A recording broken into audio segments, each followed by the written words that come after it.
Bienvenue sur notre page YouTube, vous êtes sur la page Source de vie de Goussainville. On est heureux de passer ce moment avec vous. Vous allez passer un moment d'adoration, de louange et ensuite nous verrons la prédication de notre pasteur Patrice. Nous sommes heureux de vivre ce moment avec vous, mais surtout, n'oubliez pas de vous abonner. C'est super important, on a besoin d'être mobilisés pour notre Église, pour le Seigneur, pour le voir encore rayonner dans ce pays. Donc surtout, n'oublie pas, abonne-toi. Coucou!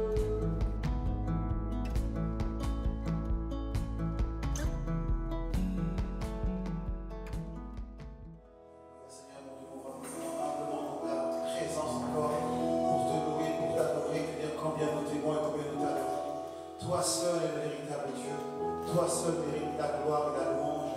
Nous sommes unis ce soir, mon Dieu, pour te louer et t'adorer. Oh Seigneur, reçois notre louange et notre adoration, mon Dieu. Sans toi, nous sommes perdus, et on a besoin de toi. Alors Seigneur, nous t'invitons à régner dans ce lieu, à régner dans ce pays, mon Dieu, qui a tant besoin de toi. Papa, reçois notre adoration. Tu règnes dans ce lieu, tu règnes dans ce lieu. Amen.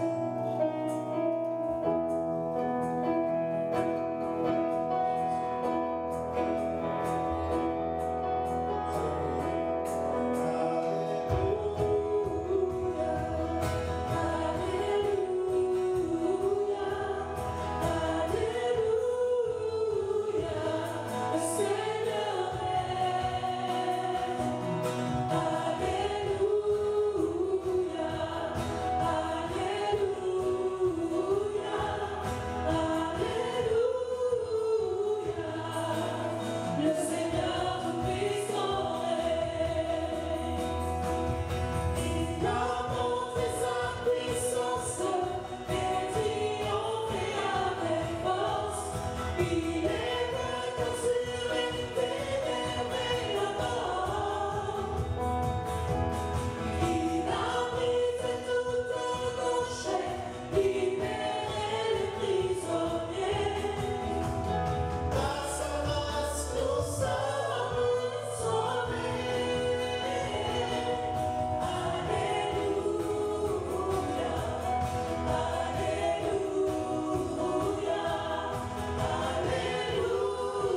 Ce monde a tant besoin de toi, Seigneur.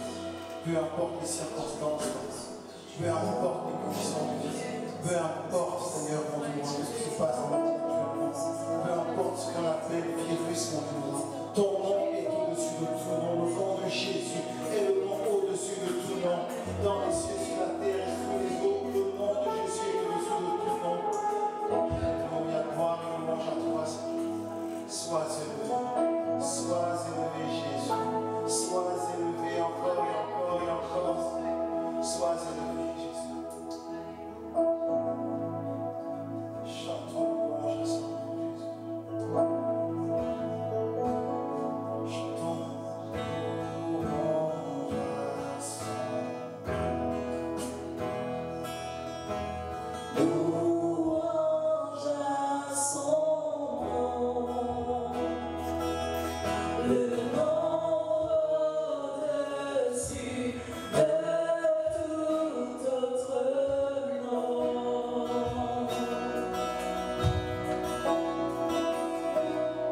Chantons louange à son nom. Louange à son nom. Le nom au-dessus de tout autre nom. Chantons louange à son nom. Chantons honneur à son nom.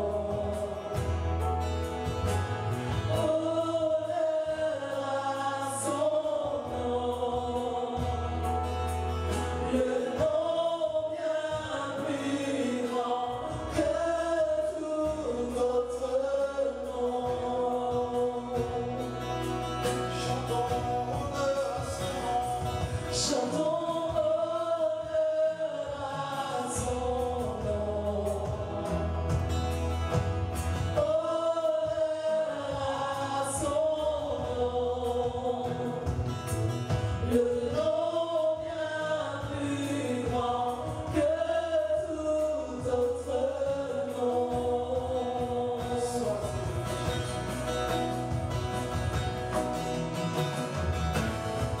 Sois élevé,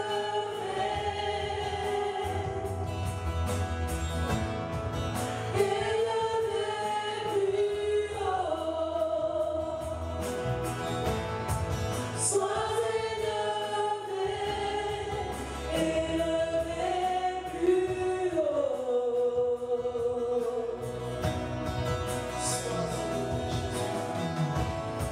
Sois élevé,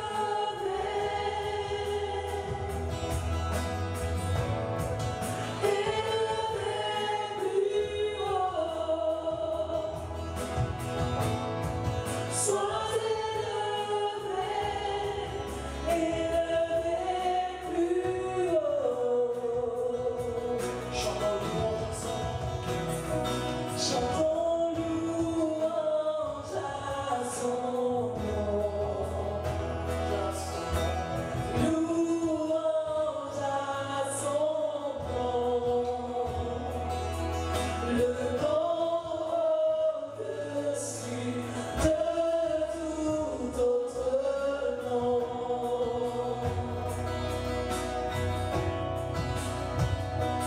Chantons louange à son nom. Louange à son nom. Le nom au-dessus de tout autre nom.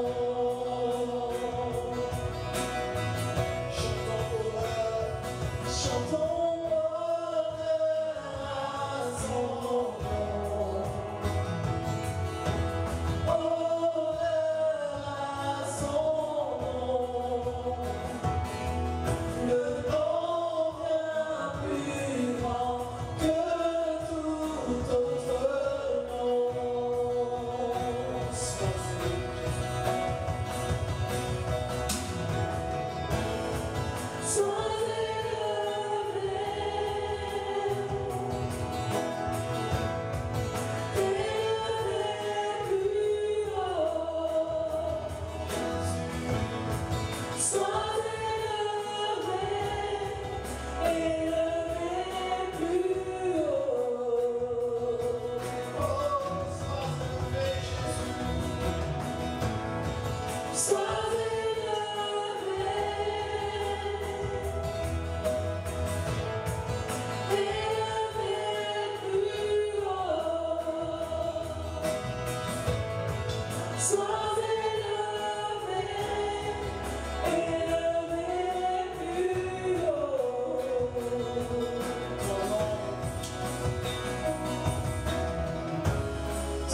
il agit par sa puissance, il transforme par sa puissance, il guérit par sa puissance, il renouvelle par sa puissance, il agit par sa puissance, il transforme par sa puissance, il guérit par sa puissance, il renouvelle par sa puissance, il agit.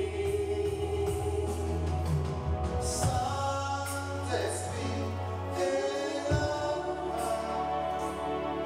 Mon Saint-Esprit est là. Le Saint-Esprit est là. Le Saint-Esprit est là. Le Saint-Esprit est là. Le Saint-Esprit est là. Le Saint-Esprit est là. Le Saint-Esprit est là.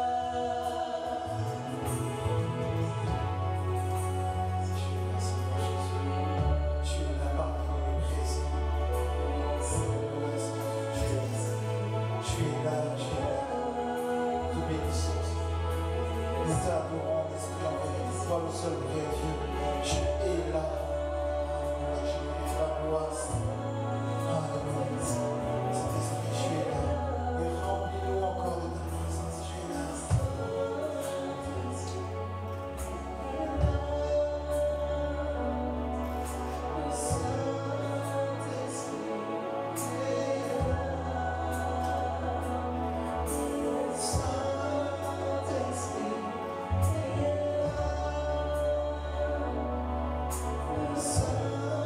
Saint-Esprit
Merci encore pour ce temps de louange, d'adoration, ta présence.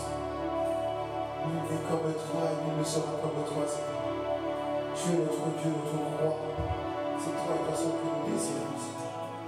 Béni soit ton Seigneur. À toi la gloire, Jésus. À toi l'honneur, à toi la puissance. Amen.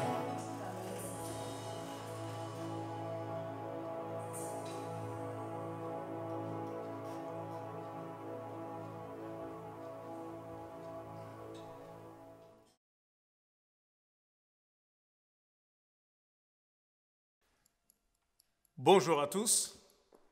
Nous sommes aujourd'hui dimanche 15 mars de l'an 2020.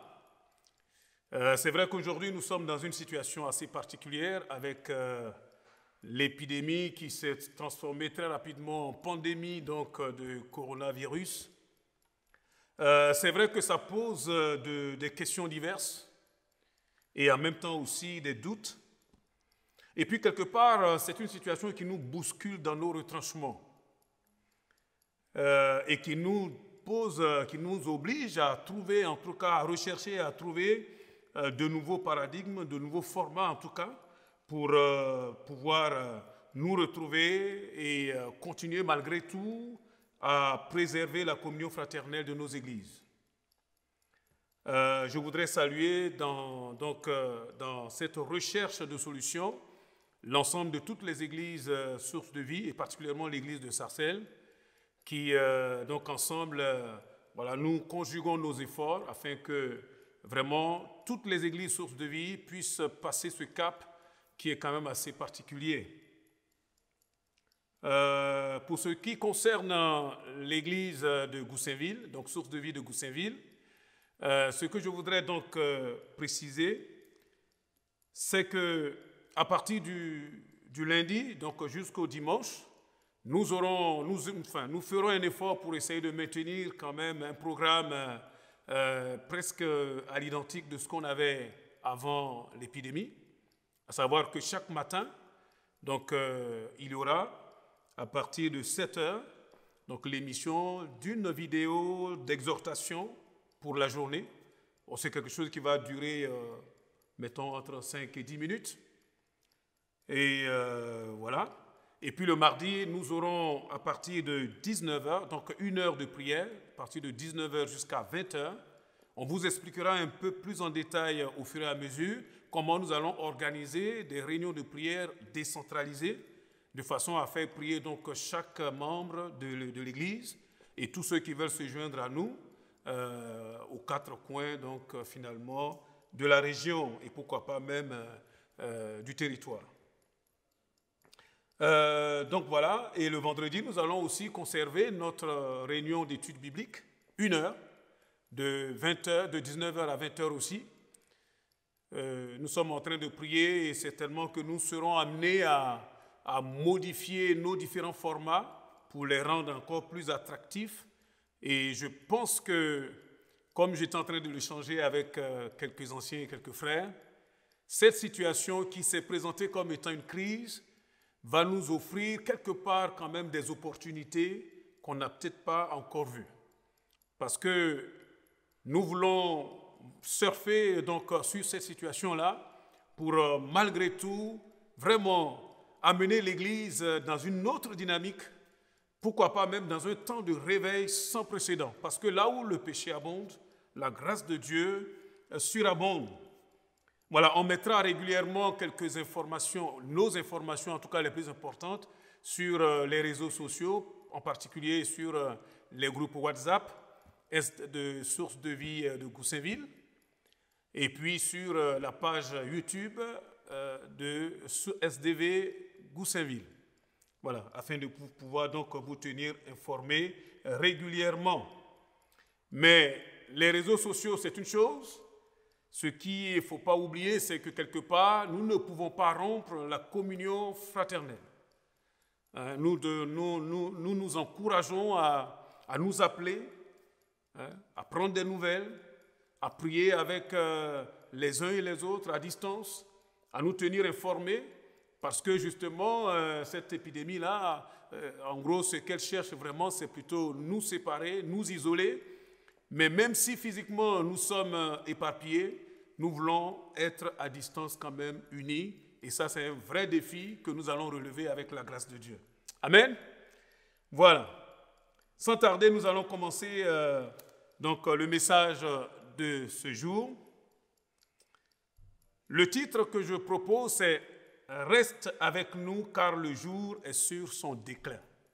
Reste avec nous car le jour est sur son déclin. Je lirai dans l'évangile de Luc au chapitre 24 quelques versets, à partir du verset 13.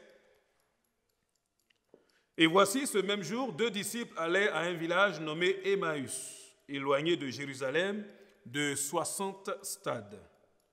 Et ils s'entretenaient de tout ce qui s'était passé. Pendant qu'ils parlaient et discutaient, Jésus s'approcha et fit route avec eux. Mais leurs yeux étaient empêchés de le reconnaître. Il leur dit, « De quoi vous entretenez-vous en marchant pour que vous soyez tout tristes ?»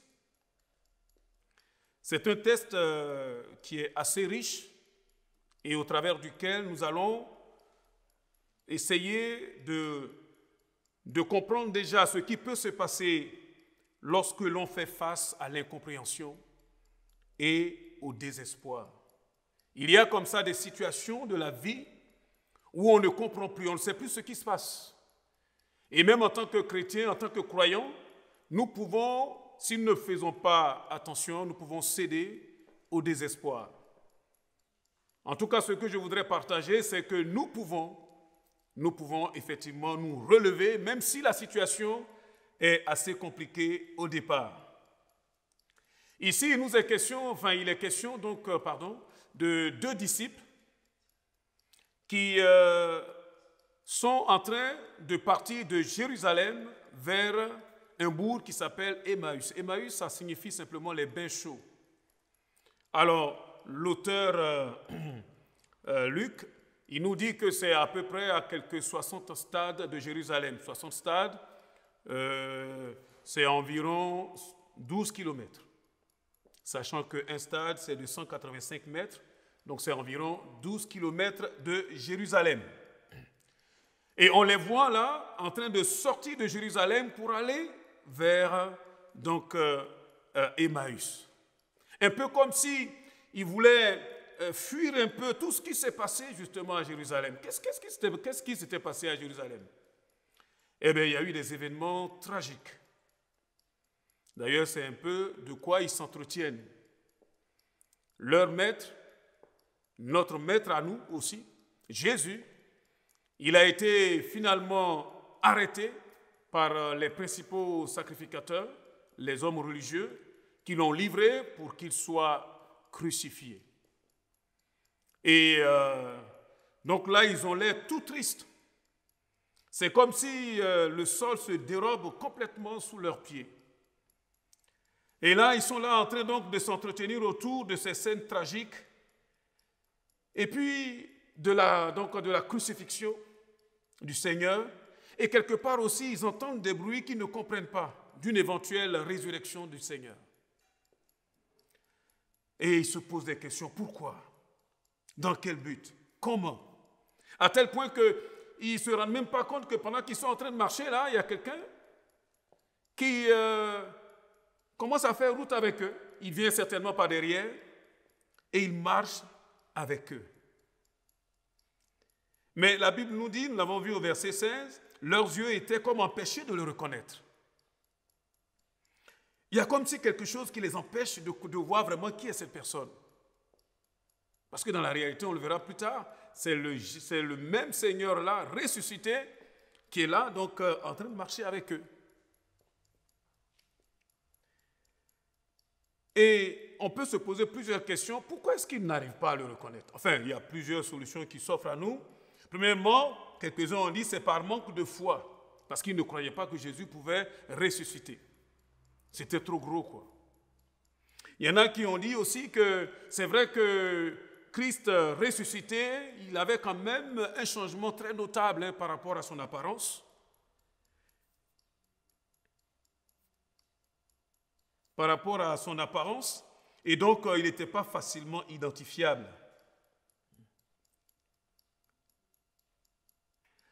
Et d'autres aussi ont pensé que c'était une action divine, quelque part, comme si c'est Dieu qui empêchait, dans un premier temps, que les disciples puissent le voir tout de suite. En tout cas, on voit que ces disciples-là sont tristes. Très triste.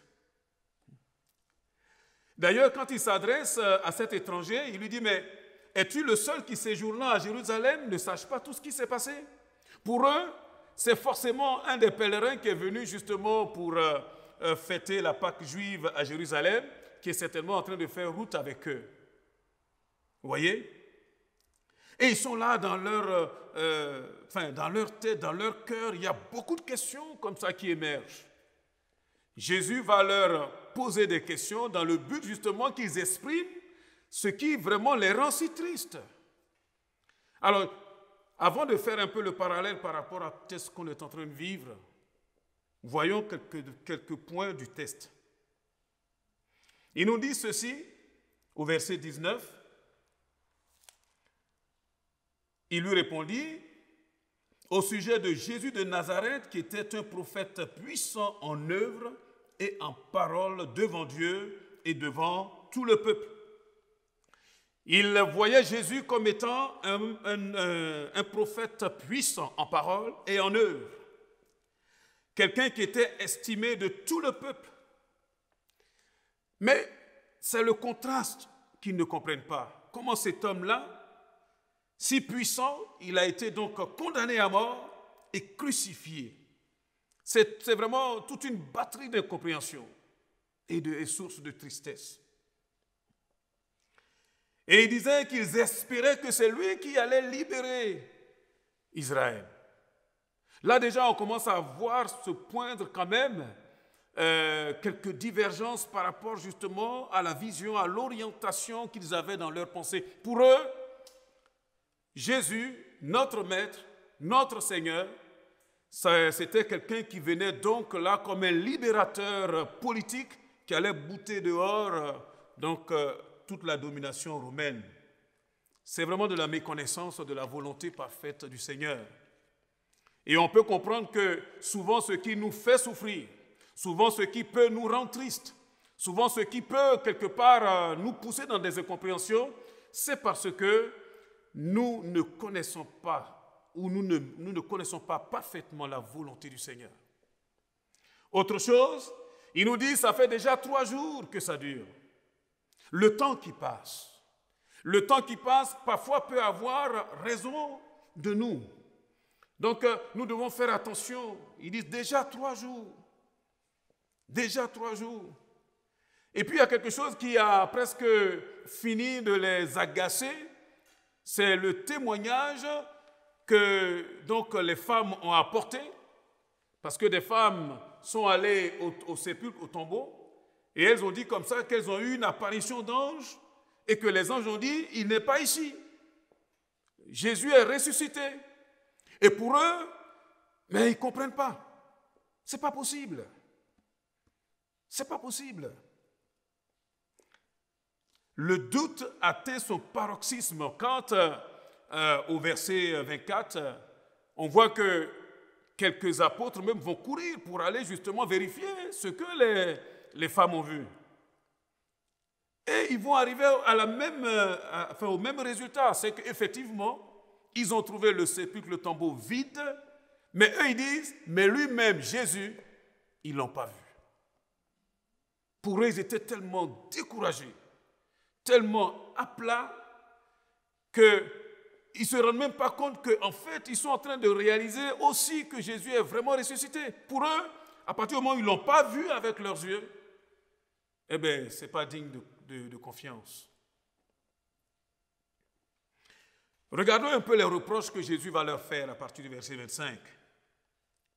Il dit, ô hommes sans intelligence, c'est-à-dire des gens à qui il manque un peu le sens, insensés, lents à croire la parole des prophètes.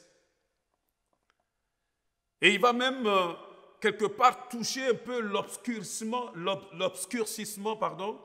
qui provient de l'endurcissement du cœur. Or, nous savons que le cœur, c'est le siège des émotions et de la volonté. Ce que Dieu demande, c'est que notre cœur puisse se confier et s'abandonner complètement à Dieu, à sa volonté. S'abandonner. C'est-à-dire que tout ce que je peux ressentir, tout ce que je peux essayer de concevoir, je dois m'abandonner entièrement à la parfaite volonté de Dieu. Ce que Dieu veut, c'est ça qui est important. Même si je ressens des choses qui sont contradictoires, c'est ce que Dieu veut là qui est bon. Parce que si je ne le fais pas, je vais être triste. Regardez autour de nous aujourd'hui, on est quand même dans une situation, comme j'étais en train de l'exprimer au départ, là, une situation assez morose, assez difficile. On se pose 1001 questions. Pourquoi? Comment? Surtout quand on apprend qu'avec cette pandémie-là, on a même quelques frères, pour ne pas dire même quelques serviteurs, quelques servants du Seigneur, qui vont y laisser la peau, quoi. Pourquoi? On ne comprend pas.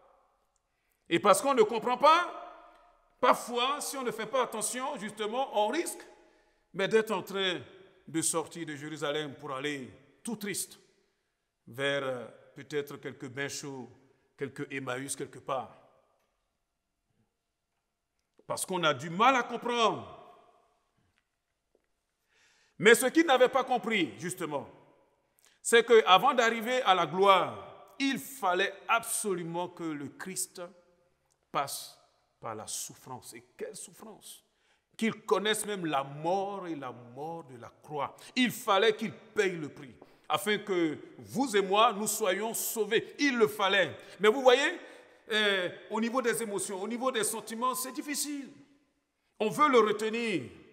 On veut d'ailleurs même quelque part, quand Jésus dira, il faut que j'aille à Jérusalem. Il faut que là, je sois maltraité. Il faut que là, on me crucifie. Pierre, il a dit, ah non, à Dieu ne plaise. Vous voyez, on veut que ça se passe comme nous on veut. On veut que ça se passe comme nous on le ressent. Et parfois, souvent d'ailleurs, il faut le reconnaître, nous sommes amenés à reconnaître que c'est ce que Dieu veut qui est bon. Le Seigneur nous rappelait que le chemin qui mène à la vie éternelle n'est pas un chemin large. Ce n'est pas quelque chose de spacieux où tout le monde court. C'est un chemin étroit, resserré. Resserré et étroit, pourquoi? Parce que c'est Dieu qui balise et on doit compter sur Dieu. On avance simplement qu'en comptant sur Dieu. Hors de lui, excusez-moi, nous ne savons pas quoi faire. Nous devons quelque part mettre nos pieds dans l'empreinte de ses pas chaque jour, à chaque instant.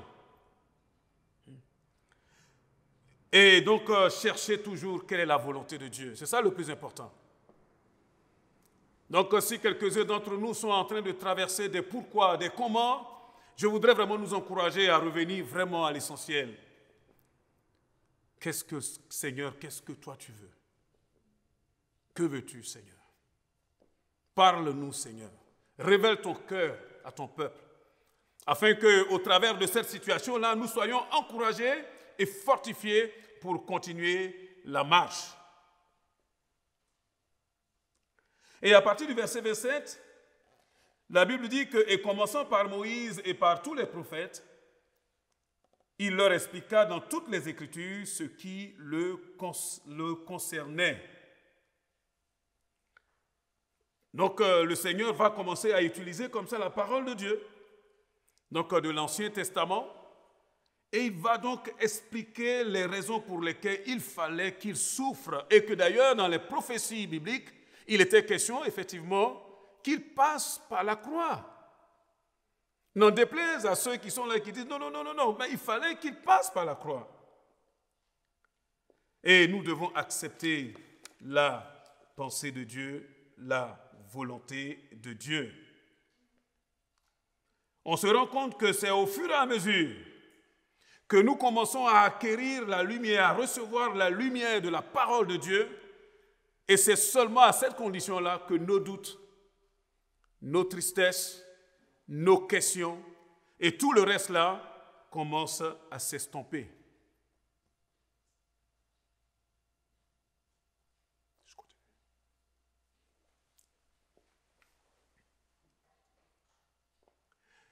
Donc, pour que justement nos doutes puissent disparaître et laisser place justement à la lumière de Dieu, il faut absolument plonger nos regards dans la parole de Dieu.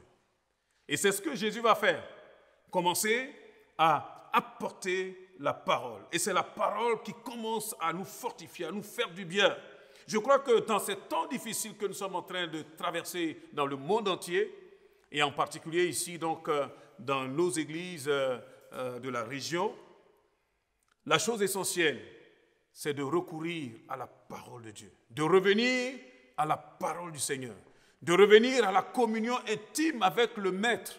Seigneur, parle-moi. Seigneur, dis-moi exactement ce que tu veux que je fasse, ce que tu veux que je sache. Et quand on arrive au verset 28, lorsqu'il fut près du village où ils allaient, Jésus parut vouloir aller plus loin. Mais ils le pressèrent en disant, « Reste avec nous, car le soir approche. Le jour est sur son déclin. » Ouais, le Seigneur fait comme s'il allait continuer. Il aurait pu s'arrêter. C'est comme s'il attendait quand même une certaine réponse des disciples. Et ce sont les disciples qui se sont rendus compte que pendant que le Maître était en train de parler, il se passait quelque chose dans leur cœur. D'ailleurs, ils vont le dire, hein? Un peu plus tard, là, ils vont le dire.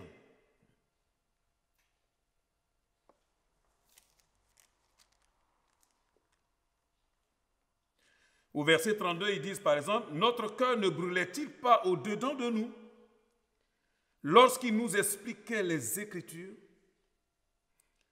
Notre cœur ne brûlait-il pas au-dedans de nous lorsqu'il nous parlait en chemin et nous expliquait les Écritures? » Autrement dit, ils se sont rendus compte que c'est seulement quand ils ont plongé quelque part, ils ont commencé à entendre les paroles de grâce, les paroles merveilleuses qui sortaient donc de la bouche de Jésus. Ce sont ces paroles-là qui ont commencé à leur ramener la vie.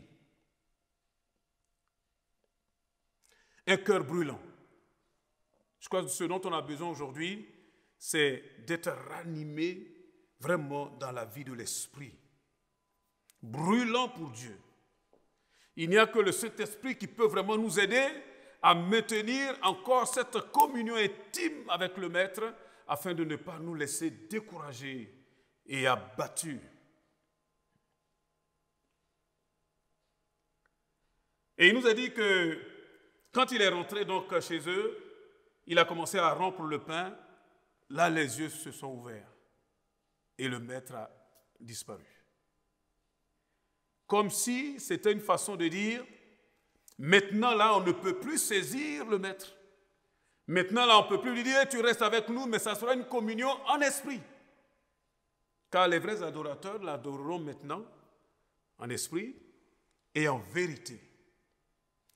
Ce que je voudrais dire, alors que je suis en train de vraiment m'acheminer vers la fin de ce message, c'est premièrement, le Seigneur nous dit, par exemple, dans Jean 14, à partir du verset 1er, que votre cœur ne se trouble point. Croyez en Dieu, croyez en moi. Ma prière, c'est exactement la même chose, que notre cœur ne se trouble pas. Les temps que nous sommes en train de passer sont des temps sensibles, particuliers, mais il fallait que ces temps-là arrivent. Et ce n'est pas parce que les temps sont là que ça veut dire que le Maître nous a abandonnés. Un peu comme ses disciples sur la route d'Emmaüs. Le Maître est avec nous, il est en train de marcher avec nous. Vraiment, je prie que nos cœurs puissent s'ouvrir et que nous puissions le voir, même au travers des situations que nous ne comprenons pas.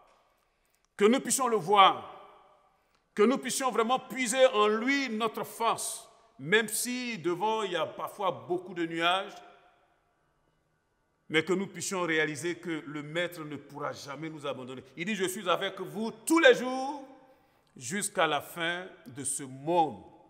Il ne nous abandonnera jamais. Il sera toujours avec nous. Que ce soit un temps de coronavirus ou pas, le Maître sera toujours avec toi, mon frère, avec toi, ma sœur. Voilà, prends courage. Amen. Ne baisse pas les bras. Ne dis pas, ah, Dieu m'a abandonné. Dieu ne peut pas nous abandonner. La Bible nous dit que, alors que nous ne le connaissions même pas, il nous a donné le plus, il nous a donné le meilleur. Il nous a donné Jésus.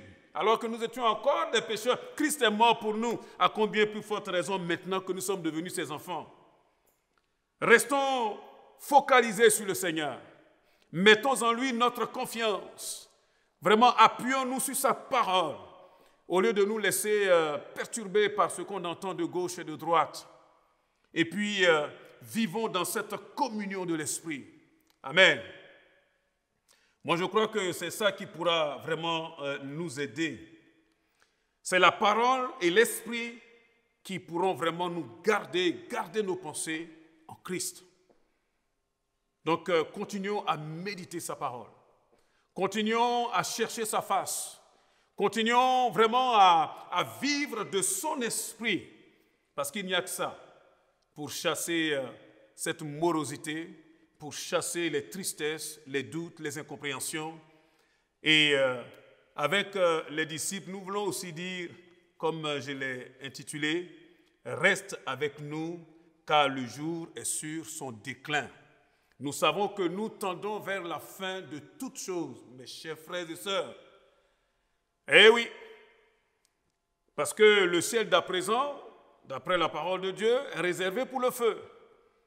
On sait qu'on tend vers des catastrophes. Ma prière, c'est que chacun d'entre nous, où que nous soyons, quel que soit ce que nous sommes en train de traverser, que nous soyons solides, que nous ne nous laissions pas perturber et égarer avec tout ce qui se passe autour de nous et qui pourrait quelque part nous perturber, mais que nous restions les yeux sur le Seigneur. Seigneur, j'ai mes yeux sur toi. Je compte sur toi. Je sais que tu ne m'abandonneras jamais. Amen. Et ta parole est formelle. Tu es capable, Seigneur, de prendre ton Église en main. Tu as dit que c'est toi qui bâtis ton Église et que les portes du séjour de la mort ne pourront point prévaloir contre elle. Seigneur, ta parole est digne de confiance et c'est cette parole-là que nous croyons et que nous prononçons. Vraiment, pour ceux qui sont en train de traverser des moments difficiles, soit eux-mêmes atteints dans leur chair ou peut-être en train de veiller des proches, d'accompagner des proches qui sont dans la souffrance, je voudrais vous encourager avec la parole de Dieu, que notre Seigneur nous console, nous fortifie. Et continuons à lever les yeux vers le Maître. Et ensemble, on se donne une main d'association, amen, en esprit, pour finalement dire, Seigneur, nous sommes ton peuple et nos yeux sont sur toi. Amen. C'est vrai que on voit le jour qui est sur son déclin. La Bible nous dit que la nuit est avancée. Amen. Bientôt, Jésus revient. Accroche-toi. Accroche-toi, mon frère. Tiens bon, ma soeur. Attache-toi au Seigneur. C'est le moment de faire un peu le bilan de sa vie.